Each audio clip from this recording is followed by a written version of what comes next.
Hi, I'm Michelle Bishop for SLAMIT. Now, I caught up with champion trainer Michael Freedman, the man behind Stay Inside, and now our own stable star, Stay Spending. Love the name. She's nominated for the 2026 Golden Slipper, and what Michael reveals might just surprise you. Watch the full episode now at slamit.io. Well, this is obviously an awesome time of year. We've just experienced the Everest, and there's nothing quite like the atmosphere at the track on Everest Day.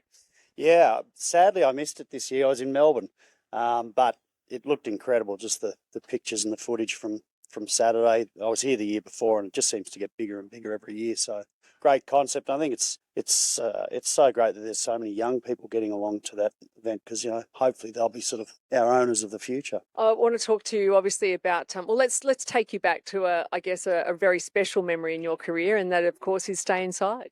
Yeah, he was a big launch pad, sure, for sure. To buy him as a yearling at the sales and then win a Golden Slipper, and then to have his first progeny now on the racetrack and winning with one of them a few weeks back was a big thrill too. So yeah, it was a big turning point in my career, that's for sure. Let's take us back to race day. The feeling, the pressure that you feel with the owners, because there's nothing quite like being an owner in a racehorse, and really it doesn't matter about the percentage, just being there and being involved. Yeah, look, it's exciting and sort of a little bit intimidating at the same time. He was well in the market because his form leading into it had been, really solid. So I remember on the day I was obviously pretty sort of anxious to get there and just see him run his best, but he drew a great gate. Tommy Berry gave him the perfect ride, and the horse did the rest, and it certainly was a huge thrill, that's for sure. You talk about Tommy Berry giving him a great ride. Let's go from that 200 mark. There was really nothing else left. No, I mean, he dashed very quickly at the top of the straight and put probably 2 or 3 lengths on him very quickly, and sort of from that time on, it was a fairly easy watch in that last 150 metres because he sort of put such a good margin on them. They closed off on him a little bit late, but it was an easier watch than perhaps Mahuna earlier this year. Tommy Berry, a super special rider, jockey. Yeah, and we've had a great association, dating back to my days in Singapore when Tommy came up and rode for me a little bit, and I had quite a bit to do with sadly with his brother Nathan, but we've remained pretty good mates since, and it works out well when you've got a jockey who comes in and does a lot of work with the horses and gets to know them really well. So, we're having a good run this season so far, so hopefully it can keep going. Yeah, tell me what the secret is. Going all right? I think the main thing is just getting some nice horses around you. I mean, it's no real sort of secret sauce. I think if you've got good quality stock, which, I've been fortunate to accumulate with some good support from very good owners, that makes all the difference. If you had to stand in front of a group of people and sort of convince them to buy in, what is it? What are they buying when you buy a share in a racehorse? I think it's, the years that I've been involved, it's something that, you talk to people who've been very successful in business and made loads of money and all that, and even they'll tell you that just the thrill of being involved in a horse that wins a race anywhere, but obviously some of the bigger races, it's just a buzz that they've never got even in their successful businesses they've run. So I think it's as much about just that, and anyone at any level can get the same buzz out of it, no matter whether you own 100% of a horse or not much of a horse. So let's talk about this very special filly. I'm loving the name. I think any woman would. Yeah. Stay Spending. Yeah, it's well named. We've had her through a couple of times through winter, which is what we normally do with our young ones.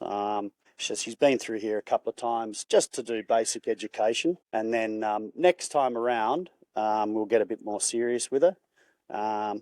She's out spelling at the moment. We'll bring her in sort of 3 or 4 weeks' time. And then, hopefully next time around, we'll get her off to a barrier trial and maybe even the races. Can I ask you a little bit to explain to people that, like the juveniles, they are like 2-year-olds, aren't they? They can have tantrums. They're learning. It's quite a process. Why are you so?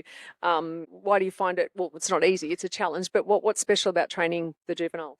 I've always maintained sort of less is more with the young ones. You can usually identify one with natural ability pretty early on, and then it's more a case of just letting them sort of develop naturally, and sometimes you have to be a little bit patient. Some aren't ready to do as much as others early on. They've still got to mature and fill out into their frame. So I think, as a general rule of thumb, it's sort of less is more, if that makes sense. What about the Golden Slipper? There's a couple of races that people that are not associated with racing, they clearly understand. The Golden Slipper, I mean the Everest now. Tell us about the Golden Slipper because it's got a rich history. It does. It's a very important race in our calendar, as a breeding shaper for both fillies and colts. Some of our best stallions over the years have been Golden Slipper winners, and some of our best broodmares have been Golden Slipper winners. So it plays a very important role in the industry as a race, and it's certainly a race that I'm not going to say every trainer wants to win, but there's a fair chunk of us that do. Okay, Stay Spending. What did you identify there? Like, why do you think that horse has got something special? Well, I love the stallion, obviously, and maybe I'm a little bit biased, but, he couldn't have got off to a better start. The first 2-year-old race of the year, of the season, was 2 weeks ago, and he sired the winner in Incognito. So, having had a lot to do with the father was an influence because he was such an easy horse to train.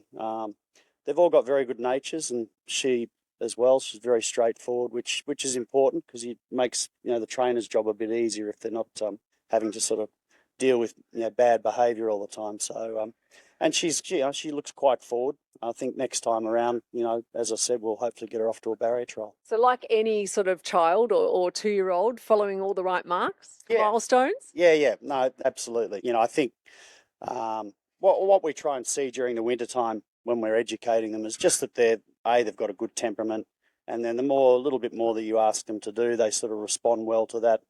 Some take longer than others, but she looked to be a pretty fast learner.